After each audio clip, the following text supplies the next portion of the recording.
Hello everyone and welcome back to our channel today. If you're new to the channel, welcome. Thank you for stopping in and my name is Vicki.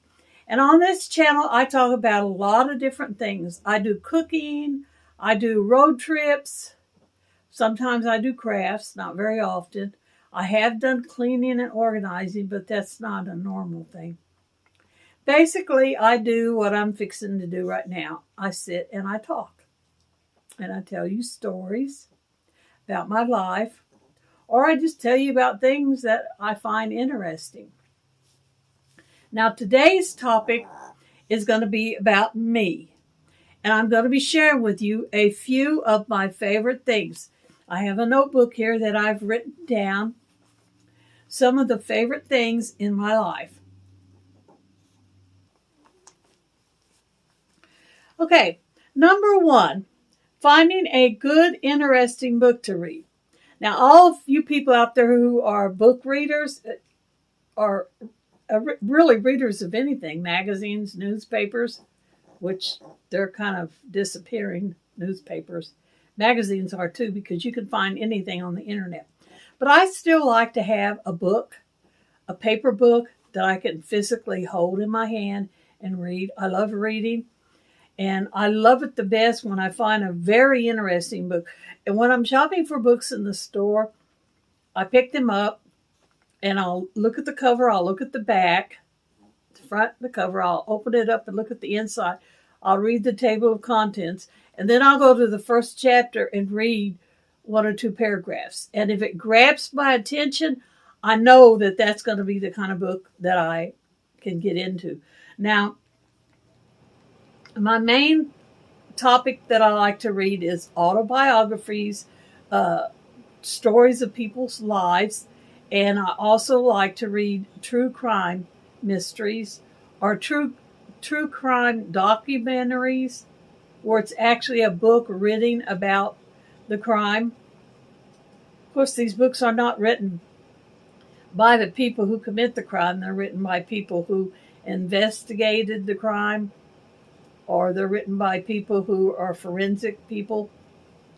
But there's nothing better in my life than finding a really interesting book to read. Number two, a warm, cozy blanket like these. I have two of them here.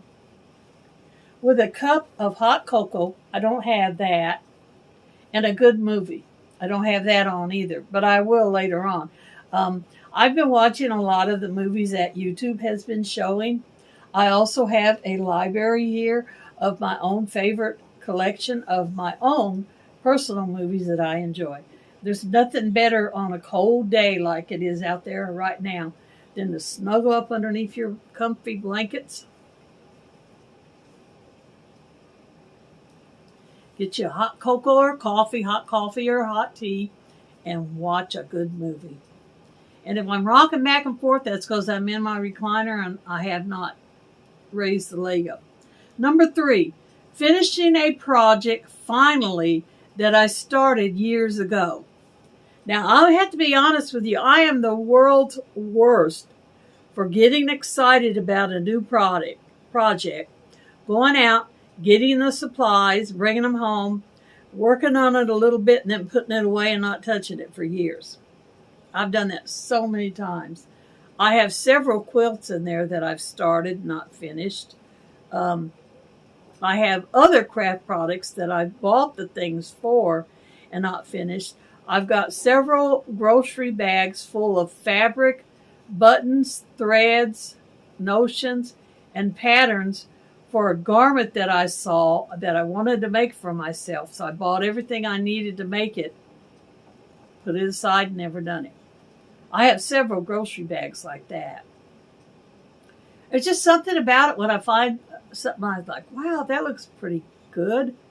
I think I could make that. Sometimes I just walk around in craft stores and look at things to get ideas on stuff that I can make.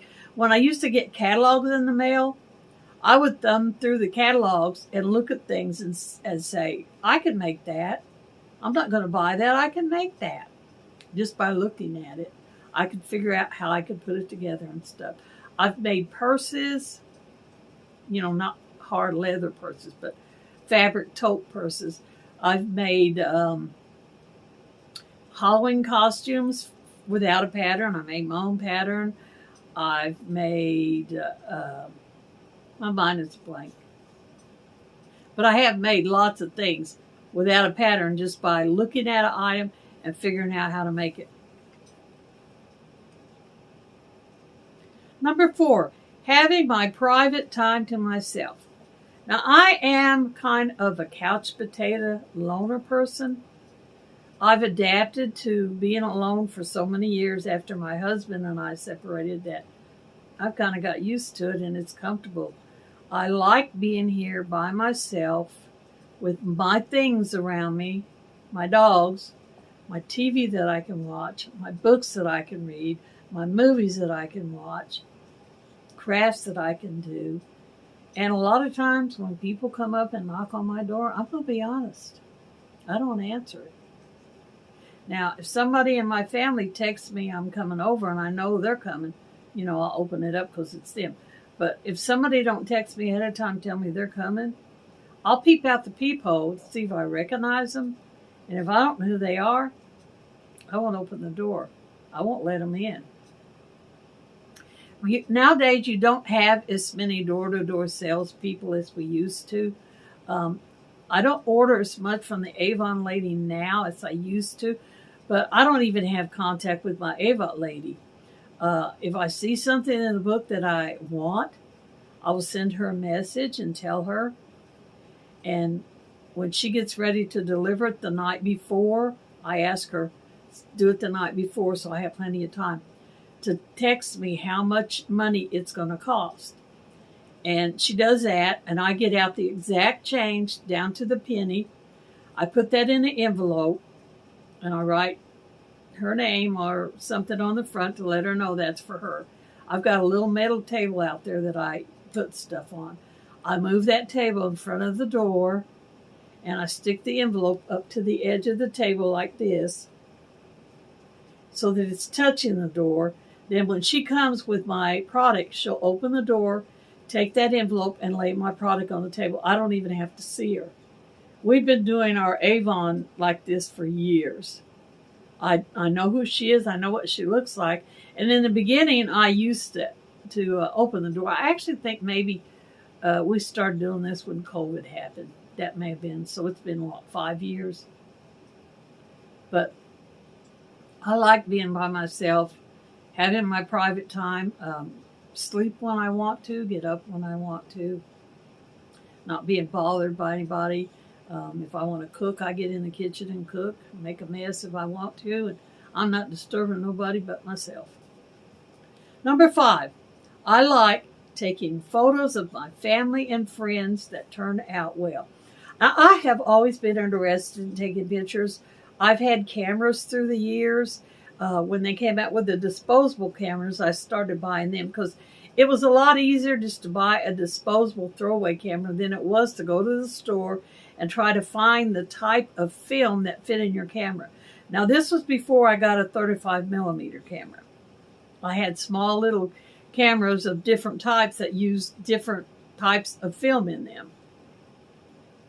So when I got a 35 millimeter camera, they all took that little canister that had that roll of film in it that you would load in the back. And then they came out with digital, and you don't even need film. But I've always been big about taking pictures. Always kept a disposable camera in my car, in my purse, so that if I was out somewhere and I seen something really pretty, I could snap a photo of it, like a sunset or a rainbow or, something like that. At family gatherings, I was always the one that grabbed out the camera and said, smile. And people would be like, no, don't take my picture. I love taking pictures of people.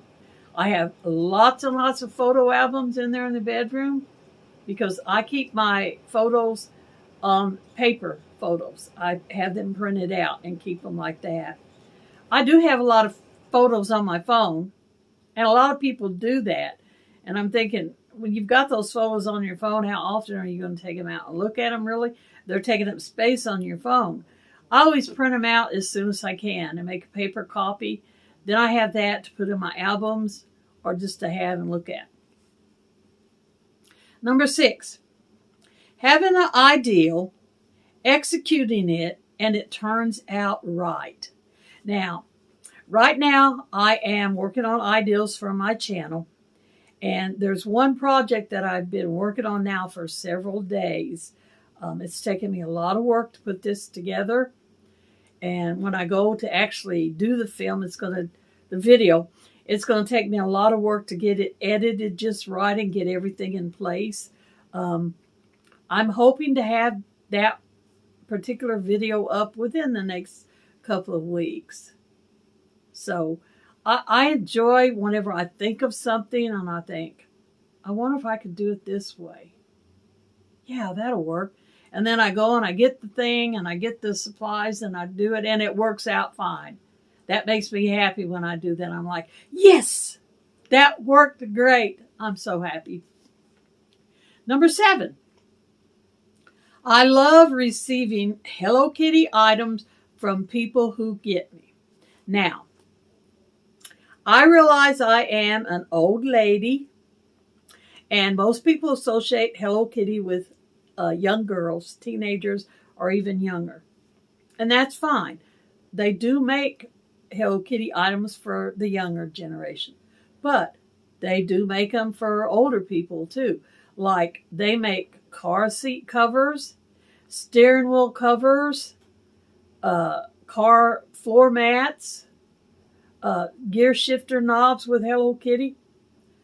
A 6, 7, 8-year-old child is not going to be driving a car. A teenager might. You know, maybe they're good for teenagers. I do have Hello Kitty in my car, and I also have it in my house. These 2 blankets that you're looking at right here are both Hello Kitty blankets. In fact, I think both of these blankets were given to me as gifts from people that understood my obsession with Hello Kitty. I like it. I have for years and years. I've been collecting Hello Kitty items. And when I worked, my friends at work would give me for birthdays and Valentine's Day and Christmas presents, they would bring me Hello Kitty. And sometimes people would just bring in a Hello Kitty item and they saw somewhere when they were out because they knew that I liked it. Number 8, I love sleeping in now that I'm retired. Now, I have to put a disclaimer on this. Being retired is not all I thought that it would be. Now, I can tell you, when I was working a 40-plus hour a week job, and at some points in my life working 2 jobs, a full-time and a part-time on the weekends, all I could think about is I'll be so glad when I get old enough to retire and I don't have to get up, set my alarm, and get up in the morning, drive in the rain, drive in the snow, go to work, and put up with all that garbage. I'll be so glad when I can just stay at home and not have to worry about it. Can snow a foot outside, and I don't care because I'm in my house and I don't have to go nowhere. But after I retired, I found out it was not as much fun as I thought. There are times when I get bored. I do admit that. I'm walking around looking for things to do. Now, I'm basically a night owl, so I do a lot of things late at night. I do my best cleaning at night. Sweeping, mopping, doing dishes, even getting in there in the kitchen and baking at 2 o'clock in the morning. I function better at night. So if I'm staying up during the night, sometimes I'll stay up until the sun begins to come up and it gets daylight, and then I'll go to bed. That's crazy, I know. But generally, when I stay up and I do lay down and go to sleep, I'm usually up by 9 or 10 and going about my regular day. But that's one thing that I did enjoy about being retired, was the fact that I didn't have to set that alarm.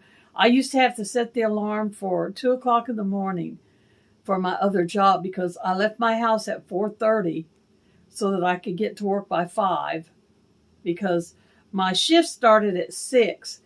And the reason I did that, I wanted to make sure I got there at 5, because in case driving over that 30-minute trip, anything could have happened and caused me to be late for work. And I wanted to make sure I had all bases covered. And then on the nights whenever they were predicting snow and freezing rain, I had to set my alarm even earlier than that so that I had time to go outside to my car, scrape all the snow and ice off.